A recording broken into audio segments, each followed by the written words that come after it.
ঘূর্ণিঝড় সরতেই আবার সেই প্যাচপ্যাচে গরম দক্ষিণবঙ্গের তাপমাত্রা কিন্তু এক ধাক্কায় অনেকটাই বেড়ে গিয়েছে। গত দুদিন ধরে যেভাবে ঘূর্ণিঝড় রেমাল এ রাজ্যের ওপর দিয়ে বয়ে গিয়েছে, তারপর দেখা যাচ্ছে যে মঙ্গলবার সকাল থেকে তাপমাত্রার পারদ আবার অনেকটাই ঊর্ধ্বমুখী। একই সঙ্গে বাতাসে আপেক্ষিক আর্দ্রতার পরিমাণও অনেকটাই বেড়ে গিয়েছে।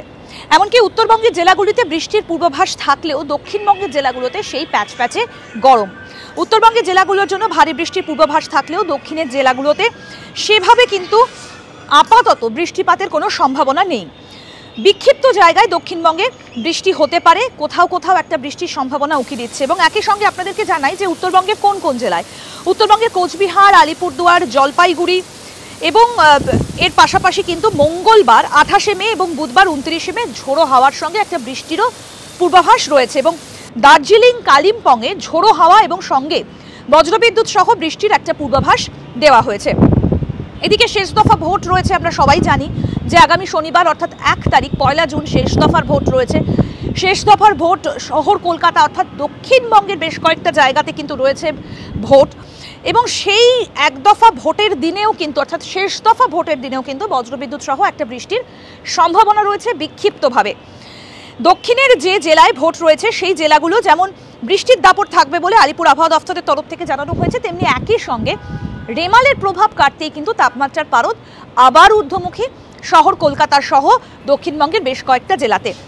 এদিকে নির্দিষ্ট সময়ে অর্থাৎ শনিবার 1 জুন কেরলে বর্ষা প্রবেশ করবে বলেই আবহাওয়া দফতরের তরফ থেকে বলা হয়েছে। অর্থাৎ নির্দিষ্ট যে সময়, নির্দিষ্ট যে দিন, সেই দিন মেনেই মৌসুমি বায়ু অর্থাৎ বৃষ্টির যে শুরু এ রাজ্যে বা যেভাবে বৃষ্টি এগিয়ে আসে কেরল হয়ে তারপরে আস্তে আস্তে এই রাজ্যে প্রবেশ করে, এখনো পর্যন্ত কিন্তু দক্ষিণ পশ্চিম মৌসুমি বায়ু সেই পথ ধরেই কিন্তু এগোচ্ছে। একথা কিন্তু এখনো পর্যন্ত আলিপুর আবহাওয়া দফতরের তরফ থেকে বলা হয়েছে। আবহাওয়া দফতরের পূর্বাঞ্চলী অধিকর্তা সোমনাথ দত্ত তিনি এটা জানিয়েছেন। একই সঙ্গে মঙ্গলবার 28শে মে একটা কালবৈশাখীর পূর্বাভাসের কথা আগে থাকতে বলা হয়েছিল। পশ্চিমবঙ্গের সব জেলাতে বৃষ্টিপাতের পূর্বাভাস রয়েছে 29শে মে। বুধবার উত্তরবঙ্গের সব জেলাতে বৃষ্টিপাত হবে। দক্ষিণবঙ্গের সব জেলায় বিক্ষিপ্ত বৃষ্টিপাতেরও একটা সম্ভাবনা রয়েছে। 29শে মে থেকে 1 জুন পর্যন্ত উত্তরবঙ্গের ওপরের দিকের 5টি জেলা অর্থাৎ দার্জিলিং, জলপাইগুড়ি, কোচবিহার, আলিপুরদুয়ার এবং কালিম্পং এই জায়গাগুলোতে বৃষ্টির একটা পূর্বাভাস কিন্তু ইতিমধ্যেই রয়েছে। উত্তরবঙ্গের ওপরের 5 জেলায় বিক্ষিপ্ত বৃষ্টির পূর্বাভাস রয়েছে এবং বঙ্গের বাকি জেলায় সামান্য বৃষ্টির একটা পূর্বাভাস রয়েছে বলেই জানানো হয়েছে আলিপুর আবহাওয়া দফতরের তরফ থেকে। অর্থাৎ ঘূর্ণিঝড় রেমাল তার প্রভাব কাটতেই কিন্তু দেখা যাচ্ছে যে দক্ষিণবঙ্গের তাপমাত্রা অন্তত 2-3 ডিগ্রি করে বেড়ে গিয়েছে এবং একই সঙ্গে আপেক্ষিক আর্দ্রতার পরিমাণ এতটাই বৃদ্ধি পেয়েছে যে প্রবল গরম অনুভূত হচ্ছে। এবং এই যে প্যাচপ্যাচে গরম সেটা আপাতত কয়েকদিন থাকবে, এটাও কিন্তু আলিপুর আবহাওয়া দফতরের তরফ থেকে বলা হয়েছে। দক্ষিণবঙ্গের কয়েকটা জায়গাতে কম বেশি বৃষ্টিপাতের পূর্বাভাস দেওয়া রয়েছে। 1 জুন রয়েছে শেষ দফার ভোট এবং এই 1 জুন শেষ দফার ভোটের যে সমস্ত জায়গাগুলোতে রয়েছে সেখানেও কিন্তু বজ্রবিদ্যুৎ সহ বৃষ্টি হতে পারে এমন একটা পূর্বাভাস দেওয়া রয়েছে। আবার অন্যদিকে উত্তরবঙ্গের ওপরের দিকে যে 5টা জেলা অর্থাৎ দার্জিলিং, কালিম্পং, আলিপুরদুয়ার, জলপাইগুড়ি সহ মোট যে 5টা জায়গা দার্জিলিং, কালিম্পং, আলিপুরদুয়ার, জলপাইগুড়ি এবং কোচবিহার, এখানেও বৃষ্টির পূর্বাভাস রয়েছে। এবং ঝোড়ো হাওয়া আলিপুরদুয়ার, জলপাইগুড়ি, কোচবিহার এই 3 জায়গায় মঙ্গলবার এবং বুধবার একটা ঝোড়ো হাওয়া বইতে পারে সেই সম্ভাবনার কথাও কিন্তু জানা গিয়েছে। তবে উত্তরবঙ্গের জেলাগুলোর জন্য ভারী বৃষ্টির একটা পূর্বাভাস থাকলেও দক্ষিণবঙ্গের জেলাগুলোতে কিন্তু ভারী বৃষ্টিপাত হবে না।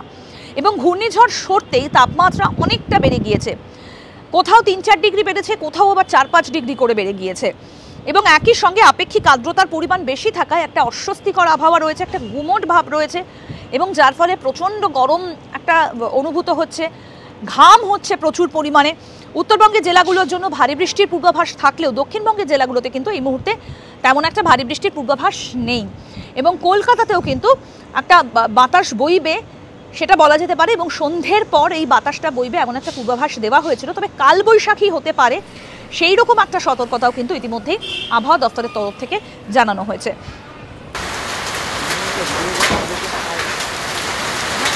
বজ্রবিদ্যুৎ সহ বৃষ্টির সম্ভাবনা রয়েছে শেষ দফা ভোটের দিন অর্থাৎ 1 জুন। নির্দিষ্ট সময় বর্ষা প্রবেশ করছে মূল ভূখণ্ডে।